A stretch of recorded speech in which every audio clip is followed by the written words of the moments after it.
여러분, 천국은 어떤 곳입니까? 이런 질문에 어떤 분들은 천국은 죽어서 가는 곳입니다, 이렇게 대답하시는 분들이 있어요. 틀린 얘기 아닙니다. 그런데 천국에 대해서 반만 알고 있는 대답인 것입니다. 천국은 어떤 곳일까? 만약에 천국이 죽어서 가는 곳이기만 한다라면은 예수님께서 이렇게 말씀하셨습니다. 천국은 여기 있다 저기 있다 할 것이 아니라 내 마음속에 있다, 그렇게 말씀하셨는데, 이 말씀을 어떻게 해석해야 될까요?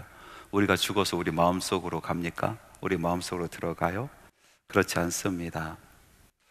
천국이 무엇일까? 천국, 하나님의 나라, 그것은 하나님의 통치하심이 온전히 이루어진 곳, 그것이 천국이요 하나님의 나라라고 이야기하는 것입니다. 그래서 우리가 죽어서 가는 그곳, 그것도 하나님의 통치가 완전히 온전히 이루어지는 곳이기 때문에 천국이요, 우리가 이 땅에서 살아가면서 겪는 여러 가지 일 가운데서도 하나님의 통치하심이 이루어지는 바로 그곳이 또 천국이 될 수가 있습니다. 또 내 마음이 염려와 걱정, 슬픔으로 가득 차서 정말 이리 헤매고 저리 헤매는 마음이 아니라 하나님께서 온전히 내 마음에 임재하셔서 내 마음을 완전히 다스리고 통치하시면 내 마음이 천국이 되는 것입니다. 하나님께서 이 땅에 교회와 가정을 세우셨지 않습니까? 그 이유가 무엇입니까? 이 땅에 살아가면서 우리가 가정과 교회 안에서 천국을 맛보게 하시기 위해서 이 가정과 교회를 주신 줄 믿습니다. 그래서 우리는 가정 안에서 천국을 보지 않습니까? 행복한 교회, 정말 은혜가 충만하고 사랑이 넘치는 교회 안에서 우리는 천국을 맛봅니다. 그런데 이 땅에서 맛보는 그 천국은 온전한 천국이 될 수 없습니다. 불완전한 천국이에요. 여러분, 우리 가정이 천국 갔다가도 갑자기 지옥과 같이 변해버릴 때가 있습니다. 들어가고 싶지 않은 곳, 그런 곳을 뭐라고 얘기합니까? 집구석이라고 얘기하지 않습니까? 가정이 천국이었는데 갑자기 지옥처럼 돼버리는 거예요. 교회도 마찬가지입니다. 천국 같은 교회였는데 갑자기 분란이 일어나고 싸움이 일어나면은 지옥과 같은 교회가 되는 거죠. 다시는 가고 싶지 않은 곳, 발들여 놓고 싶지 않은 곳이 되어버리는 것 아니겠습니까? 그래서 이 땅에서 하나님께서 허락하신 그 천국은 맛보기지 온전하게 이루어지는 것은 아니다라는 것입니다. 그러면 언제 온전한 천국을 우리는 가질 수 있을까요? 언제 우리는 온전한 천국을 맛보며 살아갈 수 있을까요? 그것은 우리 주님께서 다시 오시는 마지막 때에 가서 우리 하나님께서 온전히 이 땅을 통치하시는 바로 그때입니다. 사탄 마귀의 세력이 쫓겨나가서 무저갱에 갇히고 하나님의 통치하심이 완전하게 온전하게 임하는 바로 그것이 완전하고 온전한 천국이 되는 것입니다.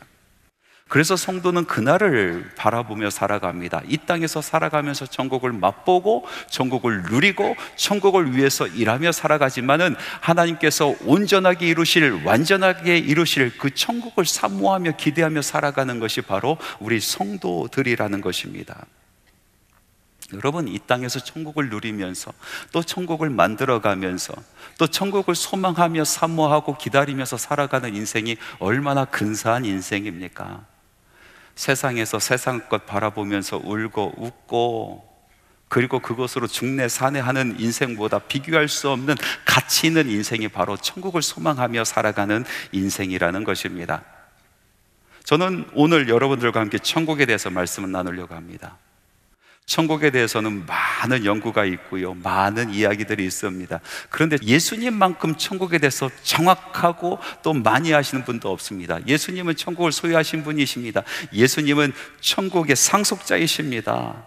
그래서 저는 오늘 여러분들과 천국에 대한 말씀을 나누면서 예수님께서 하신 비유의 말씀, 특별히 오늘 읽은 세 가지 비유의 말씀을 나누려고 합니다. 이 세 가지 비유의 말씀 속에서 천국의 거의 모든 것이 담겨져 있습니다. 그렇게 이야기해도 과언이 아닙니다. 자, 그러면 첫 번째 천국의 이야기로 들어가 봅시다. 하나님의 말씀, 마태복음 13장 44절 말씀에 이런 말씀이 있습니다. 우리 같이 한번 읽어볼까요? 천국은 마치 밭에 감추인 보와 같으니 사람이 이를 발견한 후 숨겨두고 기뻐하며 돌아가서 자기의 소유를 다 팔아 그 밭을 사느니라. 어떤 농부가 밭을 갈고 있는데 그곳에서 보화를 발견했어요. 그래서 그 보화를 숨겨두었대요. 기쁨으로 돌아가서 자기 소유를 다 팔아서 그 밭을 통째로 사버렸다라는 이야기입니다. 이 말씀은 무엇을 이야기하고 있냐면은 천국의 가치에 대해서 이야기하고 있습니다. 천국이 어떠한 가치를 가지고 있는가? 천국은 자기의 소유를 다 팔아서 살 만한 가치가 있다라는 그런 말씀, 그리고 천국을 발견하면은 너무나 기뻐서 펄쩍펄쩍 뛸 만한 가치가 있는 것이다 라고 말씀하고 계십니다. 그리고 우리가 간과하고 있는 말씀이 하나 있는데, 숨겨두고 밭에서 보화를 발견했는데 그것을 숨겨두었다, 비밀스럽게 숨겨두었다, 다른 사람들에게 빼앗기고 싶지 않아서, 다른 사람들에게 알리고 싶지 않아서 그것을 숨겨두고 혼자 기쁨으로 가지고 가서, 그리고 자기 소유를 다 팔아서 그것을 살 만한 가치가 있다, 숨겨둘 만한 가치가 있다라고 말씀하고 계시는 것입니다. 천국은 다른 사람들에게 빼앗기고 싶지 않는 가치가 있어요. 그래서 비밀입니다. 사도 바울은 학문도 뛰어난 사람이고 또 영성도 깊은 사람 아니었겠습니까? 그 사람이 수도 없이 많은 영적인 것들을 체험하고 또 신비로운 것도 체험 많이 했죠. 그런데 바울 서신을 보면은 자기가 체험했었던 그 신비로운 것, 이 천국을 맛보는 것 같은 그런 놀라운 사건들에 대해서 그다지 많이 언급하고 있지 않습니다. 그것을 비밀로 두는 거예요. 그는 심지어 3층 천을 경험한 사람이다. 하늘의 하늘, 세 번째 하늘까지 올라갔다 내려온 사람 아니겠어요? 그런데 그 말씀을 전하면서도 그는 자기가 그렇게 했다라고 얘기 안 합니다. 한 사람이 그런 경험이 있었다라고만 전하고 있습니다. 왜 그렇습니까? 비밀이기 때문에 그래요. 감추고 싶은 것이기 때문에 그렇습니다. 함부로 이야기해서 이해하지도 못하는 사람들에게 그 소중한 경험이 짓밟히는 것이 싫었기 때문에 그렇습니다. 가치 없는 것으로 폄하되고 취급받는 것이 싫기 때문에 그렇습니다. 아니, 그 이상으로 그것을 피워낼 만한 말이 없었기 때문에 그렇습니다. 그래서 비밀입니다. 할 말이 없습니다. 한 여자 집사님께서 저에게 이런 얘기를 해요. 목사님 별명 있는 거 아세요? 그래서 저는 내심 기대를 했어요. 무슨 좋은 별명이 있겠구나, 살인미소 뭐 이런 거, 그런 별명이 있지 않을까 하면서 뭔데요? 하고 기대하면서 물어봤더니 울보예요, 이렇게 대답을 하셨어요. 설교하다가 우셔가지고 사람들이 울보라고 부릅니다. 그래서 제가 발끈했습니다.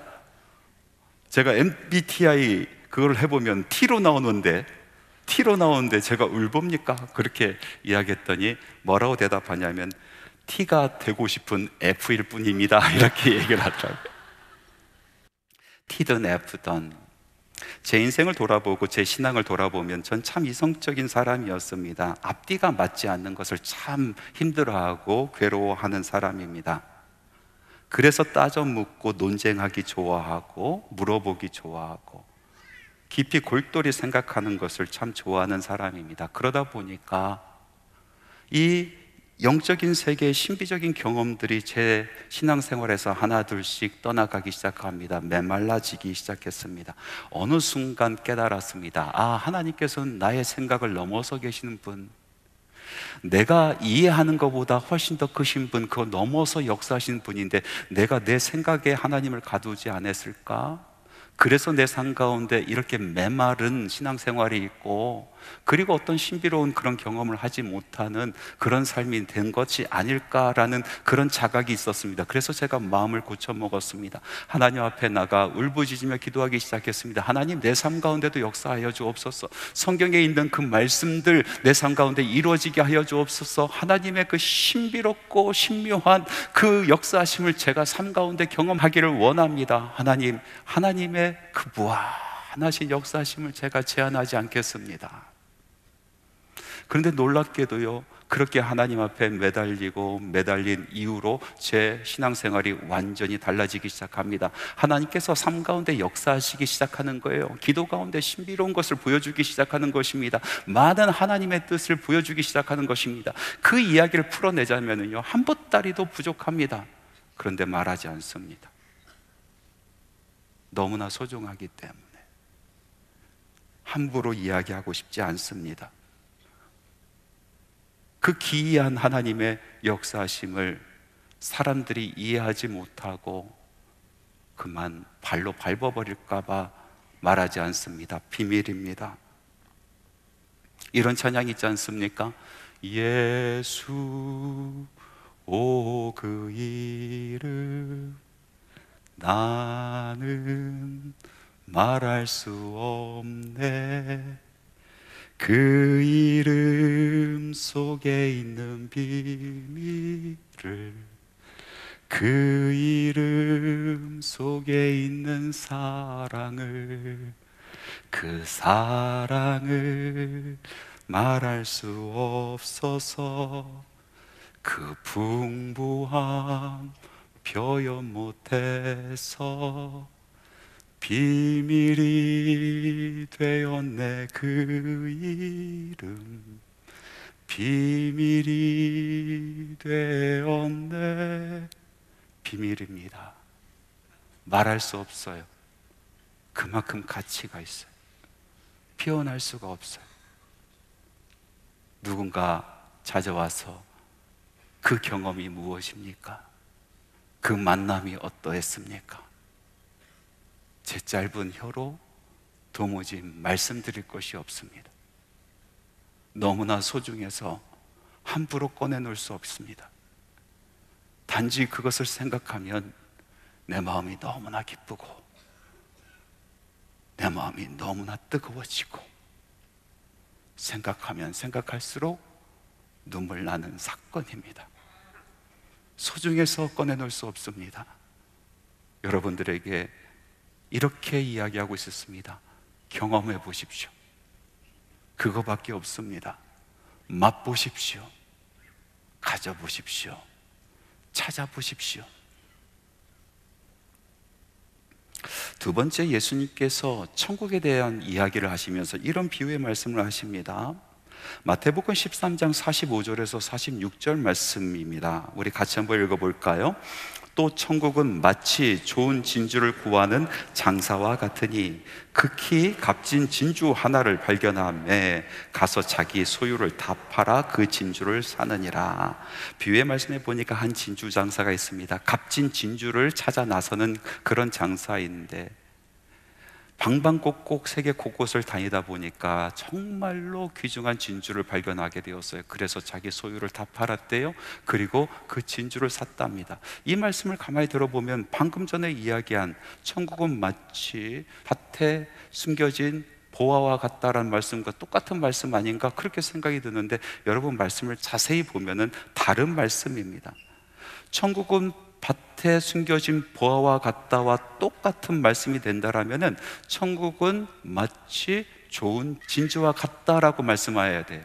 그런데 여기는 좋은 진주라고 얘기하지 않고 천국은 마치 좋은 진주를 찾는 장사와 같다라고 말씀하시는 거거든요. 그것을 찾는 장사치와 같다라고 말씀하십니다. 이 말씀은 천국을 소유하는 방법에 대한 말씀인 것입니다. 어떻게 그 가치 있는 것, 어떻게 그 숨기고 싶은 그런 가치가 있는 이 천국을 내가 가질 수 있는가, 그 소유에 대한 방법에 대한 이야기를 이야기하고 있는 것입니다. 여러분, 천국을 갖기 위해서는 무엇 하라 하십니까? 다 내려놓으라는 것입니다. 다 팔아버리라라는 것입니다. 그래서 그것을 붙잡으라라는 것입니다. 여러분, 내려놓고 좋은 것, 천국을 붙잡으면요, 다른 차원의 세상이 열리기 시작하는 것입니다. 여러분, 좋은 것을 갖기 위해서는 먼저 내려놔야 되는 거예요. 정말 내가 사모하는 것, 내가 정말로 갖고 싶은 것을 갖기 위해서는 다른 것을 먼저 포기해야 되는 것입니다. 그래야 그것을 가질 수가 있습니다. 여기 많은 남성분들이 계시는데, 여러분 사랑하는 아내를 차지하기 위해서 여러분 수천 수만의 여성들을 다 포기하지 않았습니까? 다 내려놓았습니다. 그리고 내가 정말로 마음에 드는 바로 그 사람, 내가 정말로 갖고 싶은 바로 그 사람, 내가 일평생 함께하고 싶은 바로 그 사람을 부여잡은 것 아니겠습니까? 내려놔야 부여잡을 수 있는 거예요. 이것 갖기 위해서, 이 좋은 것을 갖기 위해서 이 여자도 갖고 저 여자도 갖고 이 여자도 가질 수가 없는 겁니다. 그런 의미에서 여성분들, 여러분 정말 복받은 분들입니다. 여러분들의 남편이 다 포기하고 여러분들 선택했어요. 천국이 꼭 그렇다는 것입니다. 그것을 갖기 위해서는 포기해야 된다. 그래야 얻을 수 있다라고 말씀하십니다. 한 부자 청년이 예수님을 찾아왔지 않습니까? 마음속에 정말로 고민스러운 그 질문을 가지고 예수님을 찾아왔어요. 어떻게 해야 영생을 얻을 수 있습니까? 예수님께서 말씀하십니다. 계명을 지켜야 된다. 살인하지 말라, 간음하지 말라, 도둑질하지 말라, 거짓 증언하지 말라.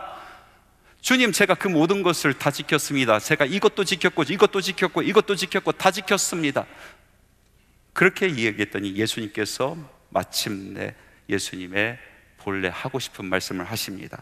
내가 온전하고자 할진대 가서 내 소유를 팔아 가난한 자들에게 주라. 그리고 나를 따르라. 먼저 포기하라.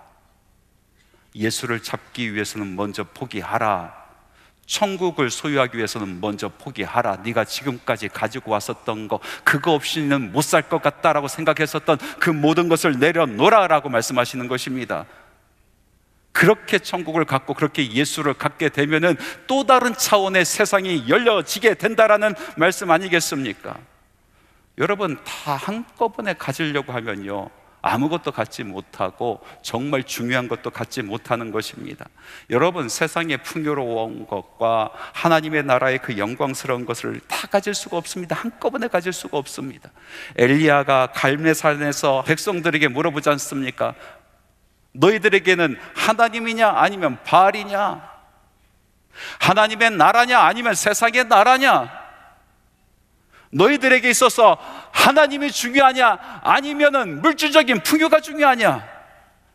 그렇게 물어봤더니 이 하나님의 백성들이 둘 사이에서 머뭇머뭇하더라라고 기록되어 있습니다.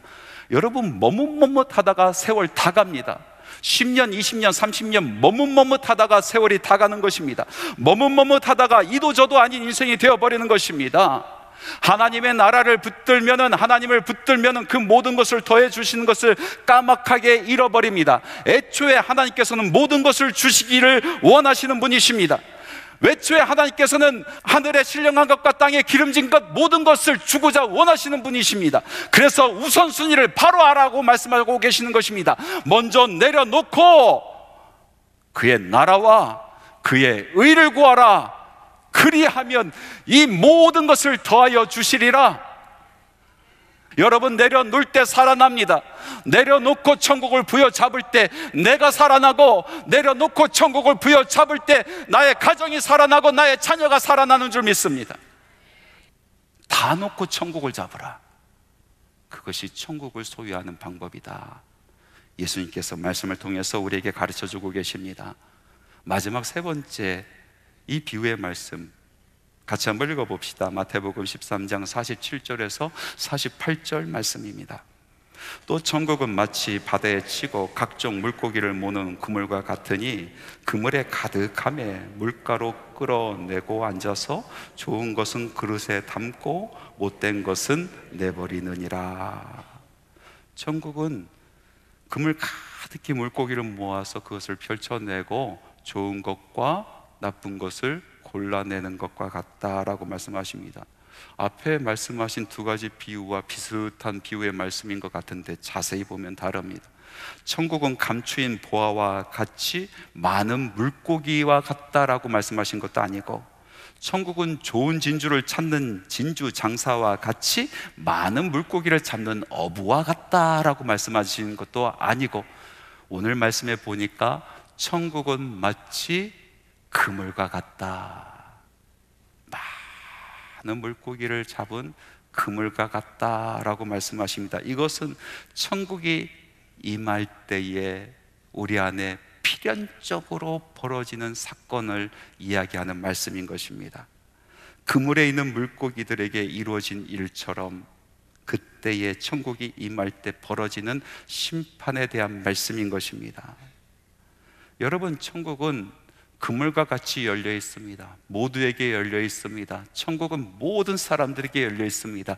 부자에게도 열려 있고, 가난한 사람들에게도 열려 있고, 많이 배운 사람들에게도 열려 있고, 못 배운 사람들에게 열려 있고, 높은 지위에 있는 사람들에게도 열려 있고, 낮은 지위에 있는 사람들에게 열려 있고, 잘난 사람들에게도 열려 있고, 못난 사람들에게 열려 있는 것입니다. 모두에게 열려 있습니다. 천국은 모든 사람들을 위한 것입니다. 그러나 모두가 천국에 가는 것은 아닌 것입니다. 모든 사람들에게 열려 있지만 천국은 모든 사람들에게 주어지는 것이 아니다라는 말씀인 것입니다. 그 그물을 펼쳐놓고 좋은 고기를 가져다가 그릇에 담고 못된 고기는 내버리는 것처럼 마지막 때에 반드시 심판이 있다라고 말씀하고 계십니다. 천국에 합당한 사람들이 있다라는 말씀인 것입니다. 천국에 합당하지 못한 사람들은 어둠에 쫓겨나가서 이를 갈리라라고 말씀하고 계시는 것입니다. 그러면 천국은 어떤 사람들에게 열려있고 또 어떤 사람이 들어갈 수 있게 되는 것입니까? 천국에 합당한 사람들은 누구입니까? 예수님께서 비유로 말씀해 주셨습니다. 한 임금이 있었습니다. 그 임금에게 큰 잔치가 벌어지게 되었는데 평소에 친분이 있고 임금의 잔치, 이 기쁨에 동참할 수 있는 사람들에게 종들을 보내지 않습니까? 그래서 그 잔치를 초대합니다. 그런데 그 사람들이 뭐라고 얘기합니까? 나 장가 가야 됩니다. 나 밭을 사야 됩니다. 나 사업을 새롭게 시작했습니다. 갈 수 없습니다. 그래서 임금이 다시 한번 종들을 보냅니다. 더 정중하게 모시러 갑니다. 그랬더니 이 사람들이 그 종들을 능멸하고 죽이고 마는 것입니다. 임금이 화가 났습니다. 군대를 보내서 그 마을을 완전히 불태워 버립니다. 그리고 다시 종들을 불러서 또 선포하며 길거리로 나가라 말씀하십니다. 나가서 모든 사람들을 데리고 와라, 모두를 초대하라, 강건하여 내 집을 채우라 라고 말씀하셨습니다. 참 많은 사람들이 초대받았습니다. 부자인 사람도 초대받았고 가난한 사람들도 그곳에 왔습니다. 많이 배운 사람도 왔고 못 배운 사람도 왔습니다. 높은 지위에 있는 사람도 왔고 그렇지 못한 사람들도 그곳에 와서 함께 임금의 잔치에 참여하게 되었습니다. 너무나 감사하고 기뻐서 임금이 그 초대한 사람들, 응대한 사람들에게 찾아가서 일일이 인사하고 환담을 나누는데 그 중에서 한 사람이 예복을 입지 않고 앉아 있는 것입니다. 임금의 초대잔치에 예복을 입지 않은 사람이 있는 것, 이게 말이 되겠습니까? 혹시 다른 사정이 있지 않을까 싶어서 임금이 그에게 찾아가서 물어봅니다. 어찌하여 당신은 예복을 입지 않았습니까? 그랬더니 변명이 없습니다. 아무 말 하지도 못합니다. 임금은 명령합니다. 이놈을 당장 끌어내어 바깥 어두운 데 던지라, 그곳에서 이를 갈리라 라고 말씀하는 것입니다. 여러분, 천국은 모두에게 열려 있지만은 합당한 사람들이 있습니다. 합당한 사람들은 누구입니까? 바로 예복을 입은 사람들입니다. 그 예복은 무엇입니까? 성경 말씀은 분명히 우리에게 가르쳐주고 있습니다. 예수 그리스도가 우리의 예복이 되는 것입니다. 로마서 13장 12절 14절 말씀에 밤이 깊고 낮이 가까웠으니 그러므로 우리가 어둠의 일을 벗고 빛의 갑옷을 입자. 오직 주 예수 그리스도로 옷 입고 정욕을 위하여 육신을 위하여 일을 도모하지 말라라고 말씀하고 계십니다. 예수 그리스도께서 우리의 예복이 되십니다. 빛의 갑옷이 되십니다. 그것을 입은 사람들만 천국에 합당한 자가 되는 것입니다. 마지막 때는 갈라지게 되는 것입니다. 합당한 것과 합당하지 못한 것이 갈라지게 되는 것입니다. 죄인과 의인이 갈라지게 되는 것입니다. 여러분, 빛의 갑옷을 입으십시오. 예수를 입으십시오. 우리의 구원이 어디에 있습니까? 믿음으로 말미암아 하나님의 은혜로 우리는 구원받을 수 있습니다. 예수님께서 말씀하여 주셨습니다. 나는 길이요 진리요 생명이니 나로 말미암지 않고는 하나님께 갈 수 없다라고 말씀하셨습니다. 예수님께서 길이 되어 주셔서 예수님을 통해서만 우리는 천국에 갈 수가 있는 것입니다. 예수님이 진리가 되셔서 그 진리를 알아야만 우리는 천국에 갈 수 있게 되는 것입니다. 예수님이 참 생명이 되시기 때문에 예수님만 통해서 우리는 영생에 이를 수 있게 되는 것입니다. 천국에 대해서 말씀하십니다. 천국은 열려있다. 많은 사람들이 모일 것이다. 그러나 합당한 자가 따로 있다. 말씀을 맺겠습니다. 사랑하는 성도 여러분, 저는 여러분들이 이곳에 모여서 예배하는 것이 너무나 즐겁습니다. 여러분 한 분 한 분을 주일마다 만나는 것이 너무나 기쁨이 됩니다. 그러나 저에게는 더 큰 소원이 있습니다. 우리 모두가 빛의 갑옷을 입고 예수로 옷 입고 천국에서 만나는 겁니다. 천국에서 여러분들의 얼굴을 보기를 소원합니다. 여러분, 천국을 소유합시다. 여러분의 심령 가운데 천국이 임하기를 바랍니다. 여러분의 가정 가운데 천국이 임하기를 바랍니다. 여러분, 사랑하는 우리 한국교회, 교회마다 천국이 임하기를 소원합니다. 나의 조국, 이 나라에 천국이 이루어지기를 소망합니다.